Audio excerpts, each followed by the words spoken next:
तो इस चीज़ का भी ख्याल रखना है कि जो लोग चलने वाले हैं, पैदल चलने वाले हैं, अब उनके लिए रास्ता नहीं होता था, वो लोग यहीं से गुज़रते थे। तो अब ये गंदगी के ढेर और कचरा यहाँ से गुज़रना जो है वो मुहाल हुआ था लोगों का, जिसके ऊपर अब म्यूनसिपल कॉर्पोरेशन ने एक्शन लिया है और इस जगह को बागुज़ार कराया जा रहा है। इसको अब लेवल किया जाएगा पूरा,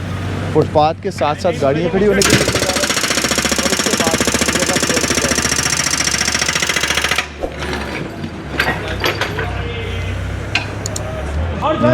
ये देखें, अगर मोहसिन आपको दिखाएं कि अब वहाँ से भी आगे तक ये कब्ज़ा है और यहाँ तक ये आ रहा है, और रोड देखें कितना स्पेस कम हो गया इसकी वजह से, और यहाँ से अब एक गाड़ी गुजर सकती है। जब ये ऑपरेशन हो जाएगा तो उसके बाद ये 3-3 गाड़ियाँ आराम से यहाँ से गुजर सकेंगी। अगर एक गाड़ी यहाँ पर खड़ी भी होती है तो उसके बाद भी 2 गाड़ियाँ आराम से यहाँ से गुजर सकेंगी, क्योंकि ये जो जगह है ये सरकार की है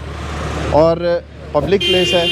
इसके ऊपर कोई भी कब्ज़ा नहीं कर सकता। जब सरकार इस रास्ते को साफ़ करवा रही है तो इसका मतलब ये है कि लोगों की आसानी के लिए सब हो रहा है, और लोगों की आसानी जब होगी तो ज़ाहिर है